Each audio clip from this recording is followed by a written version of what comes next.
ka iya bada gashin kanka akan Katsinawa? Gashin kaina? Saboda Katsina. Saboda Katsinawa. To ai ba gashin kai ba, har rayuwa ta zan iya bada akan Katsina wallahi. Ka tabbata? Wallahi zan iya. Ka tabbata? In dai akan Katsina ne, in dai akan Katsina wallahi ba gashin kai ba, har rayuwa ta zan iya bada. To yanzu ka ba mu alawan din mu cire shi akan Katsinawa ko baka ba mu ba? In dai akan Katsina ne a cire shi. To lahi shikenan. Da gaske fa nake? Ni ma da gaske nake wallahi. Zan cire ma gashin akan Katsinawa. Gashi cire dan Allah, in dai akan Katsina wallahi akan Katsina na yadda a cire. Shikenan.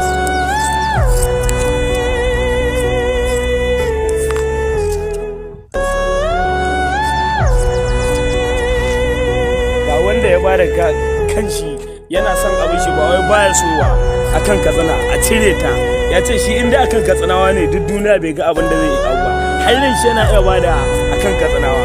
To gashi ya bada su shi kuma kowa sama da mutum miliyan nawa ya san wannan, ya san waye shi dan saboda wanda ake yi Katsina KT1T garin dan banza. In dai akan Katsina ne wallahi har rayuwa ta zan iya bada, wai iya gashin kaina ba. Ga dai shi kun ga alama an ciccire shi